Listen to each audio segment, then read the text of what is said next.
Hello everyone. I want you to watch this to the end because it is very important.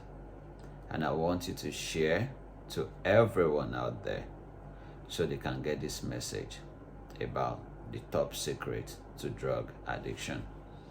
My name is Somfer. I am a survivor of drug abuse.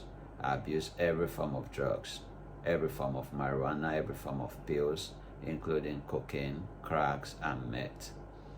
I am a pharmacist in the making. I'll be a pharmacist in the next few months.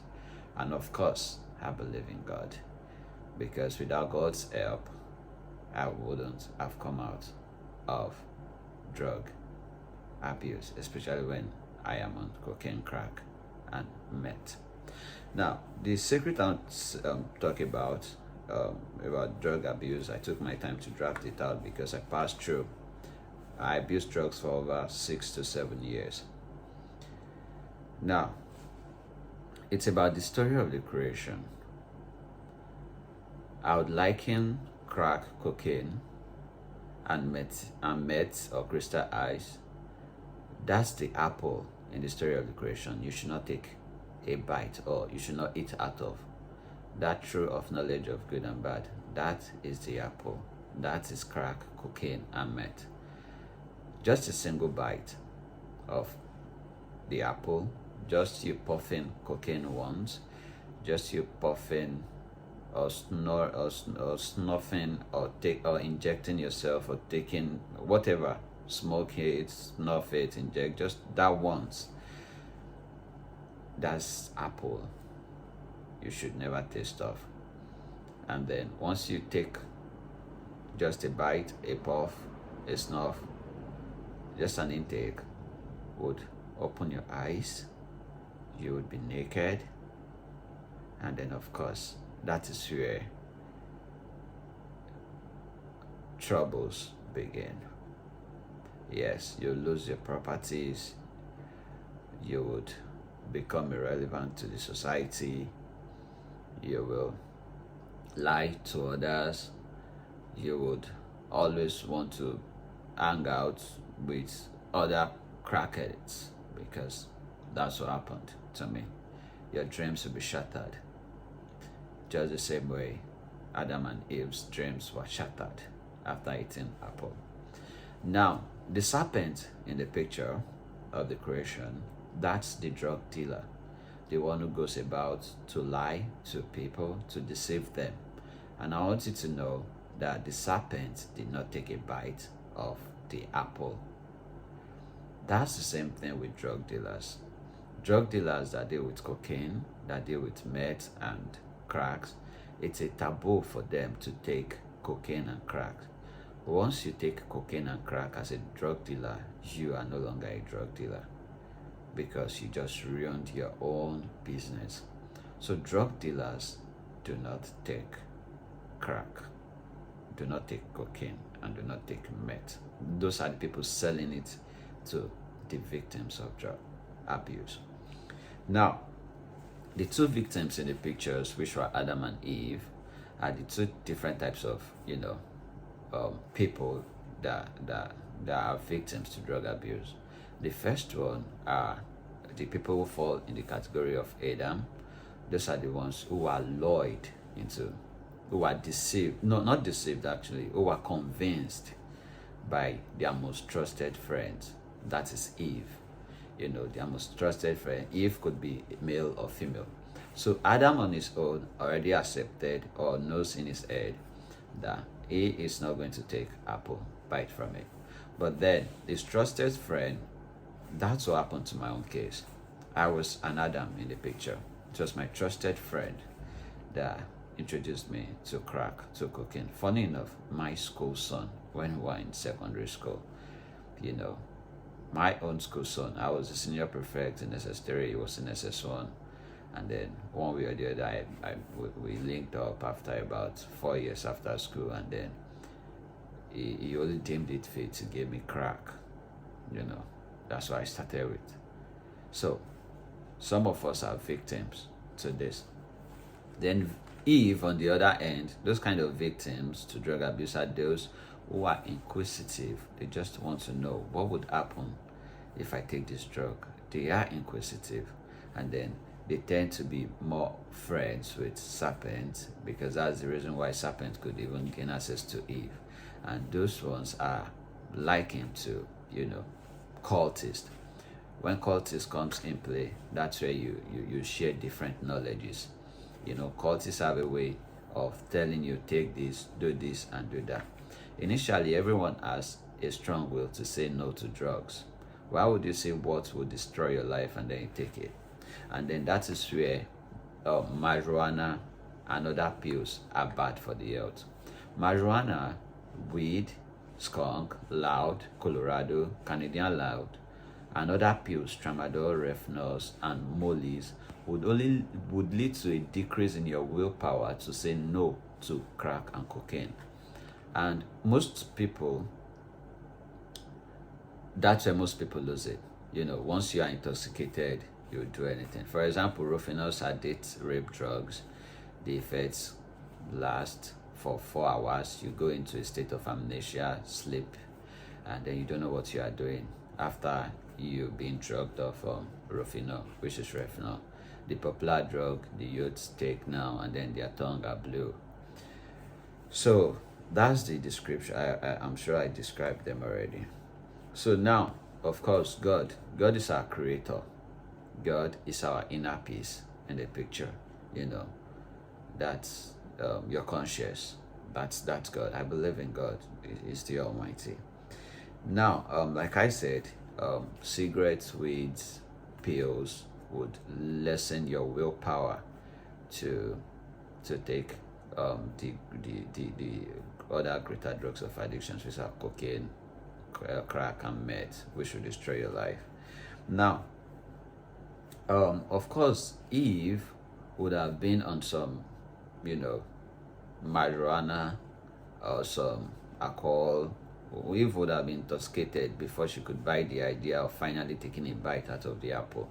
Yeah, that's the reason why you should say no to alcohols, say no to weed, say no to pills, so you would be able to have your willpower to say no when you're offered crack, cocaine, and meth. Now, what are the consequences? Now, you should remember that God told Eve that she would have to pass through pains during labor. That is right. Before you can come out of drug abuse after you've eaten it, you pass through pains. Yeah, the process of detoxification itself is a very difficult one. That's when you have your withdrawal effects. You have to pass through recklessness, unpleasant dreams, agitations. You might suicidal thoughts, because it's the most difficult phase. Like I said in my previous videos, it is easier for a camel to pass through the eye of a needle than for a drug addict to say no to drugs. And of course, Adam will till the face of the earth before he can eat. That's the truth. So once you've taken that first bite of apple, once you've taken cocaine, crack, and meth, you have no choice. You would suffer. And of course, I hope you would lose your friends, you will lose your family, because other things that comes along with smoking of crack, cocaine, and meth is that you become an automatic liar. Paranoia will come, saying you would not trust anybody. You'll be a big liar, and then you'll be ready to take any risks. You would want to steal for drugs. You would want to kill for drugs. You would want to rob for drugs. You would want to do everything for just to have drugs. And of course, serpent was told that it would crawl on its belly. I would explain that. Of course, serpents are the threats in our society, not the victims of drugs. So serpents will crawl. Your punishment is, I'm a pharmacist to be. I would work with NDLEA, I would work with NAFDAC to save the society of Nigeria. I'm passing a legacy right now. So if I do not stay alive, of course, no one knows its time. Of course, this would be a legacy. Now, all drug dealers should get to be arrested, but all victims of drug abuse should go through rehabilitation. Why do I say this? Drug dealers do not take cocaine and crack. They don't get high most of the time. They don't. Now, how would you differentiate a drug addict to a drug dealer? It's simple. Just Nigeria, please. The government, please listen to this. This is very important. Strengthen NDLEA, strengthen NAFDAC, let them be on checkpoint rather than police searching or searching what they should not search. Of course, the normal searching should go for. But these youths, the youths we are killing ourselves, with drugs. Just 2 days ago, someone died. An absolute student by name Francis jumped out of 3-story building because he took Colorado. Yes, it's online. Check my previous videos. Just follow me on Instagram. Say no to drugs forever. My YouTube channel, also Say No to Drugs Forever. Just make sure you like, you comment, you share, you subscribe, you follow. Yes, all drug dealers should be in handcuffs. Should be handcuffed. Yeah, that's that serpent that was told you has to crawl. Yes, handcuffed. And how would you differentiate between a drug dealer and an addict? Like I said, empowered NDLEA. Let them be on checkpoints. Let them test for this cocaine in blood. Take blood sample. Test for cocaine. Test for weeds. Well, for nicotine, for marijuana. Yeah, just do the test. Test for narcotics rather. Test for narcotics in their blood.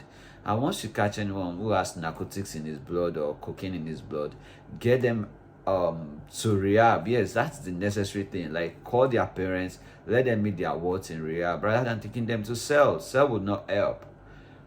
Get them to rehabilitation centers, and then from rehabilitation centers, of course, do your necessary research. They must spit out who their drug dealers are, and then those drug dealers are the serpent.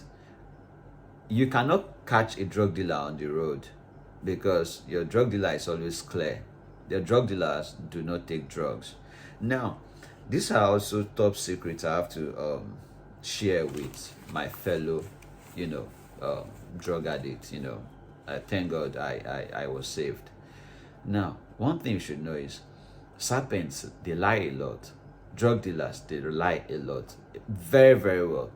Drug dealers will tell you they sell cocaine and cracks to military personnel. They sell cocaine and cracks to politicians. They have the contacts of this. They have the contacts of that. One major general is also taking cocaine. This one is taking cocaine. Celebrities are taking cocaine. Brothers and sisters, that's a big lie. You think about it. You taking cocaine. Yeah, you are an addict. You know what I'm talking about. You are a victim. It's fine. Do you think having taken cocaine, your concentration will be there for you to think? People take cocaine, crack, and meth do not assume offices. They lose their jobs. They are not interested in jobs. So people taking cocaine, taking cracks and meth are not found in political seats. They are not found in military because cocaine, crack, and meth, of course, just think about it. Yes. Politicians wouldn't because they are critical thinkers. Military men, no. Police people, no. Anyone taking crack meth will definitely lose his job. So the very first and foremost thing you should know is you should not be scared. I passed through it. Don't be scared. Own out your drug dealers. They are serpents, always walking in the dark. They only threaten with lies. Just own up. Come out of your dark. Even if you are owing your dealer 1 million naira, please DM me. You are owing your dealer 2 million naira, just DM me on the low. Yeah, you can hear me. DM me on the low. Help will be reached out to you. Your dealer will be arrested. I can assure you of that, and then you'll be saved. And then this goes across to every other person listening to me. You should also remember in the story of the creation, it says, your offsprings will meet your head. Those are the serpents. If you ever try to bite them off their feet, I hope you know that. It's also in the creation. So right now, this is a personal fight because I lost it all. 6 years I was deceived. 6 years I was trapped. 6 years I was written off everything. I lost everything of my life, and God grants me life back. I'm back and I'm stronger, and I'm here to fight against drug abuse all through the world. Be it white, be it black, be it Christian, Muslim, Buddhism, Judaism, whatsoever. Since you are human beings, I am here to fight for you, and together we stand. Okay, so do not be scared. Come to my DM, my Instagram handle. Just leave a direct message. You are a victim of crack. Yes, of course, you'd have to pass through rehabilitation. Yeah, that's it. You have to till, you have to pass through pain before you can have life again. And please do not try to stop drugs abruptly. Yeah, do not try to stop on your own. When I tried to stop on my own, I tried to stop for like 6 months, not contacting my dealer. I even had a fight with the dealer before everything stopped. I have an injury where I and the dealer went into physical fight. He arranged some boys, he broke bottles on my head. I had a fight with him. Like, no, I am not interested in this anymore, and I'm not going to pay you any dime. That's when we had a fight. There's a cut in my hand. Yeah. So I just want you to know, dealers are powerless. They do not have anyone in authority. The only people they have are other drug addicts like you, and then those are cultists. Yeah, because don't be scared of them. There are powers out there, and then the secret is blown out. So, like I said earlier, we have been given the power to smite them on their head, while they only have the power, of course, just on our faith. So just come to my DM, own up, tell me you're a drug addict, and I'm ready to help you. You will pass through rehabilitation centers. Your parents will be involved, and then you would spit out those drug dealers, the serpents. They don't have connect. That's the thing. Drug dealers do not have connect. There's no reasonable person out there who will take cocaine and then assume office. Just think about it. Can a governor be on cocaine and cracks? No. Can a police? No, because constitution is lost. You know what I'm talking about. You cannot be calm anymore. You are always on para mode, wanting to take the next hit. So that is what I have to share to you, because it's with great sorrow and sadness I received the news that one of us, which was a victim to drug abuse, may so rest in peace, Francis, a 400 level of ABSU. He was a medical doctor. Yeah, we lost him 2 days ago because he smoked Colorado. And I'm sure the person who gave him Colorado did not tell him, you just have to take 2 puffs or 1 puff because you're a novice. And of course, he could have taken Colorado just like the way he takes normal weed. So please, as you are listening to this, save the nest soul. Share it. I want it everywhere. Everywhere this message can go to, let it go. Let it cut across all the world. You can be saved. I was an addict. Go look into my YouTube stories. I documented my life history, how I had to pass through not less than 3 rehabs, how I stabbed myself because of withdrawal symptoms. I went mad. These are documentaries. Go to the Evans Hotel, Agungi, Lekki, on the island, phase 1. That's where I had my psychosis. That's where I stabbed myself. Yes. When you get to the Evans Hotel, opposite Oxford Hotel, they know the story. Down to Nevada Hotel, Agungi. Yeah, not far from Osapa, London. Not far from ShopRite. Yeah, you know where I'm talking about. And of course, that's where my story began. So please, I want you all to subscribe to my YouTube channel, like, share, comment, and most importantly, repost and rebroadcast. Thank you.